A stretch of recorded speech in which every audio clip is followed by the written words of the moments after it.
Hey, we are in Numbers chapter 27 and 28. We got an interesting story, pictures behind me of a few girls that are asking for something. And then we get Joshua is going to be the next leader. And then we got some more rules for sacrifices. So let's go ahead and jump into Numbers chapter 27. Zelophehad from the Manasseh tribe, and he had 5 daughters, whose names were Mahlah, Noah, Hoglah, Milcah, and Tirzah. One day his daughters went to the sacred tent where they met with Moses, Eleazar, and some other leaders of Israel, as well as a large crowd of Israelites. And the women said, "You know that our father died in the desert, but it was for something he did wrong. It was for something he did wrong, not for joining with Korah in rebelling against the Lord. Our father left no sons to carry on his family name, but why should his name die out for that reason? Give us some land like the rest of his relatives in our clan, so our father's name can live on." Moses asked the Lord what should be done, and the Lord answered, "Zelophehad's daughters are right. They should each be given part of the land their father had received. Tell the Israelites that when a man dies without a son, his daughter will inherit his land. If he has no daughter, his brothers will inherit the land. But if he has no brothers, his father's brothers will inherit the land. And if his father has no brothers, the land must be given to his nearest relative in the clan. This is my law, and the Israelites must obey it." That's going to become important when we get to the book of Ruth. So this is why we get these stories. And of course, there's always, even in life, there's always exceptions to things. The Lord said to Moses, "One day you will go up into the Abarim mountains, and from there you will see the land I am giving the Israelites. After you have seen it, you will die, just like your brother Aaron, because both of you disobeyed me at Meribah, near the town of Kadesh in the Zin desert. When the Israelites insulted me there, you didn't believe in my holy power." Moses replied, "You are the Lord God, and you know what is in everyone's heart. So I ask you to appoint a leader for Israel. Your people need someone to lead them into battle, or else they will be like sheep wandering around without a shepherd." The Lord answered, "Joshua, son of Nun, can do the job. Place your hands on him to show that he is the one to take your place. Then go with him and have him stand in front of Eleazar the priest and the Israelites, and appoint Joshua as their new leader, and tell them they must now and tell them they must now obey him, just as they obey you.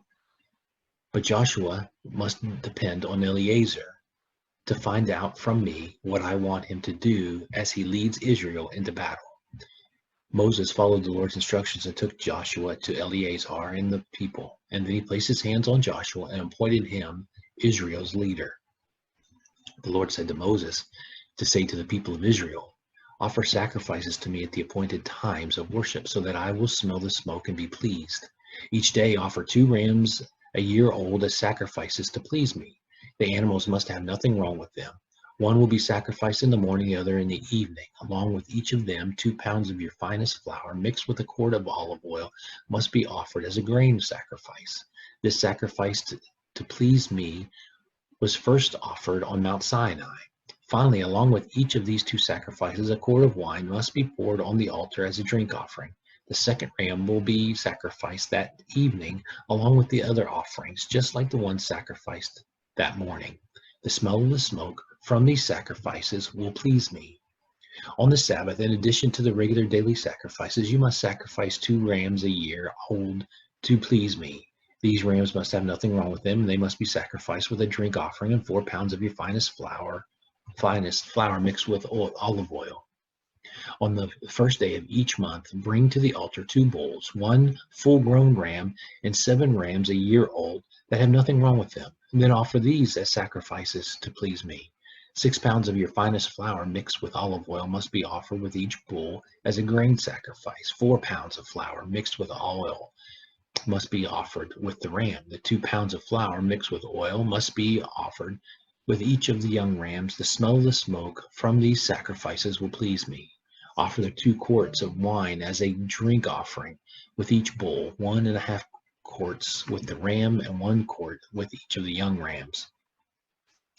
Finally, you must offer a goat as a sacrifice for sin. These sacrifices are to be offered on the first day of each month, in addition to the regular daily sacrifices. Celebrate Passover in honor of me on the 14th day of the first month each year. The following day will begin the festival of thin bread, which will last for a week. During this time, you must honor me by eating bread made without yeast. On the first day of this festival, you must rest from your work and come together for worship. Bring to the altar 2 bulls, 1 full-grown ram, 7 rams a year old that have nothing wrong with them, and then offer these as sacrifices to please me. 6 pounds of your finest flour mixed with olive oil must be offered with each bull as a grain sacrifice. 4 pounds of flour mixed with oil must be offered with the ram, and 2 pounds of flour mixed with oil must be offered with each of the young rams. Also offer a goat as a sacrifice for the sins of the people. All of these are to be offered in addition to the regular daily sacrifices, and the smoke from these will please me. Then on the last day of the festival, you must once again rest from work and come together for worship. On the first day of the harvest festival, you must rest from your work, come together for worship, and bring a sacrifice of new grain. Offer 2 young bulls, 1 full-grown ram, and 7 rams a year old as sacrifices to please me. 6 pounds of your finest flour mixed with olive oil must be offered with each bull as a grain sacrifice. 4 pounds of flour mixed with oil must be offered with the ram, and 2 pounds of flour mixed with oil must be offered with each of the young rams. Also offer a goat as a sacrifice for sin.